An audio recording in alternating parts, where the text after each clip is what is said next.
आज हम बीए द्वितीय वर्ष में द्वितीय प्रश्न पत्र आधुनिक विश्व का इतिहास में पुनर्जागरण के बारे में अध्ययन करेंगे। जैसा कि मैंने आपको पूर्व में बताया था कि पुनर्जागरण क्यों हुआ और कैसे इसका विस्तार हुआ, आपके दिमाग में एक प्रश्न पढ़ते हुए आया होगा कि पुनर्जागरण का प्रारंभ इटली में हुआ, यूरोप के अन्य नगरों में इटली से इसका विस्तार हुआ। तो एक प्रश्न और ये भी इसके बारे में पूछा जाता है कि पुनर्जागरण का प्रारंभ इटली में ही क्यों हुआ। किसी भी क्रांति या किसी देश का विकास या कोई सभ्यता और संस्कृति के चहुमुखी विकास के लिए कुछ तत्व जिम्मेदार होते हैं जो उनको सपोर्ट करते हैं, प्रेरित करते हैं और सहायक होते हैं। इटली में वो परिस्थितियां, वो कारक विद्यमान थे जिससे पुनर्जागरण का विकास होता गया। ये परिस्थितियां और कारक पुनर्जागरण की विकास कड़ी में सहायक सिद्ध हुए। सबसे पहले कि इटली यूरोप का प्रवेश द्वार माना जाता था। इटली की भौगोलिक अनुकूलता ने पुनर्जागरण को बढ़ावा दिया। भौगोलिक निकटता की सुविधा ने पूर्वी एवं पश्चिमी देशों के मध्य व्यापारिक गतिविधियों का केंद्र इटली था। नवीन आर्थिक समृद्धि इटली के अंदर विकसित हुई। वहाँ के व्यापारियों ने, जो कि यहाँ आकर के रुकते थे, पुनर्जागरण को बढ़ावा दिया। 1453 ईस्वी में तुर्कों ने जब कुस्तुनतुनिया पर अधिकार किया तो वहाँ से बहुत सारे लेखक, विद्वान, कलाकारों ने निकटतम शहरों में शरण ली। ये लेखक, विद्वान, कलाकार इटली में बस गए। इटली की संस्कृति, वहाँ का आधारभूत ढांचा अनुकूल होने के कारण ये विद्वान यहीं बस गए। इन्होंने अपने साथ जो ज्ञान की सामग्री लेकर गए, इससे पुनर्जागरण को गति मिली। पुनर्जागरण इटली की भौगोलिक अनुकूलता के साथ साथ इटली की सांस्कृतिक विशिष्टता,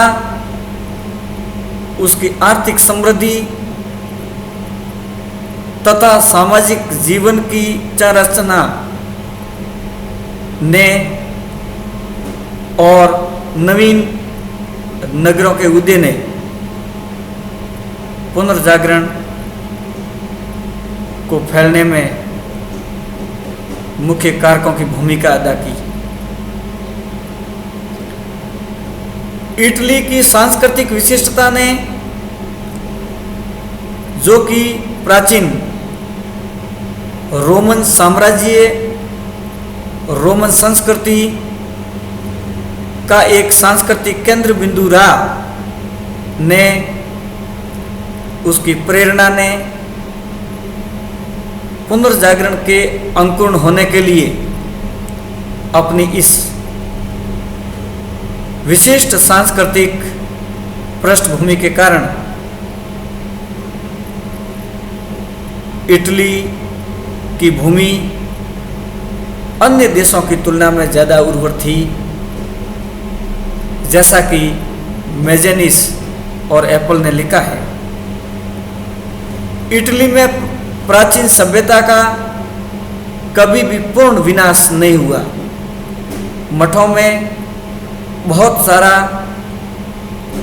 लैटिन साहित्य पड़ा था और प्राचीन रोम के बहुत से महत्वपूर्ण भवन अभी भी खड़े थे। इटली ईसाई जगत का केंद्र भी था। रोम में पोप का निवास एवं साम्राज्य था।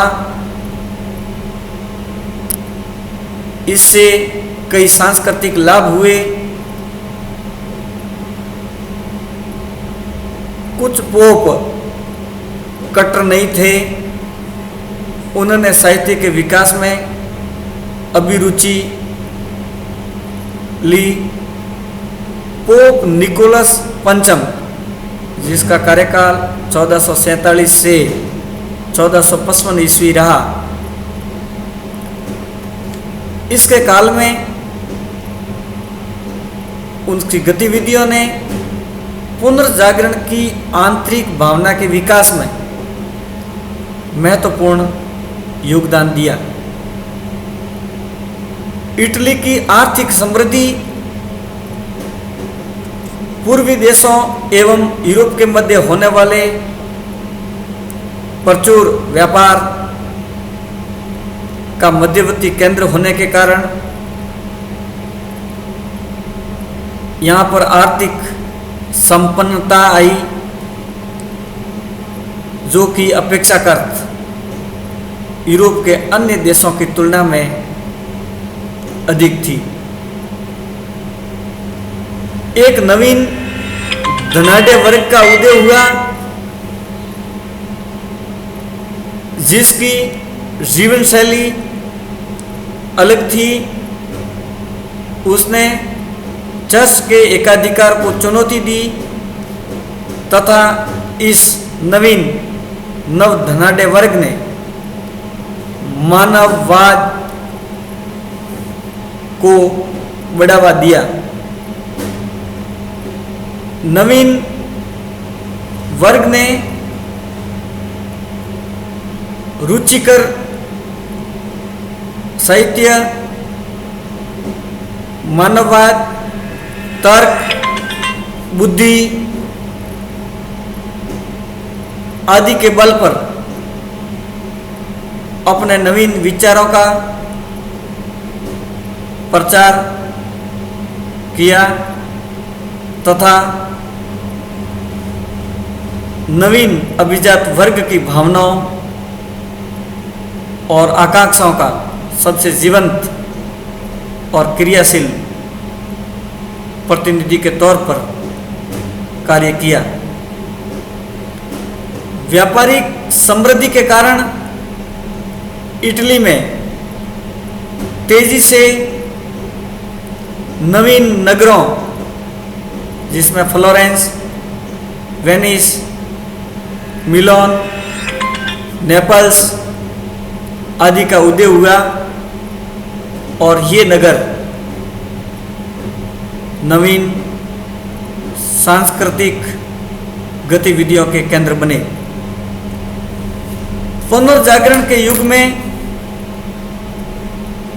इन नगरों में बैंकिंग, व्यापार और उद्योग तेजी से बढ़े।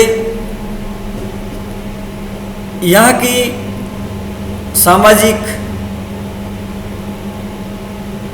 संरचना, जिसने इटली में आए लोगों को अनुकूल परिस्थितियां दी, तो इस सामाजिक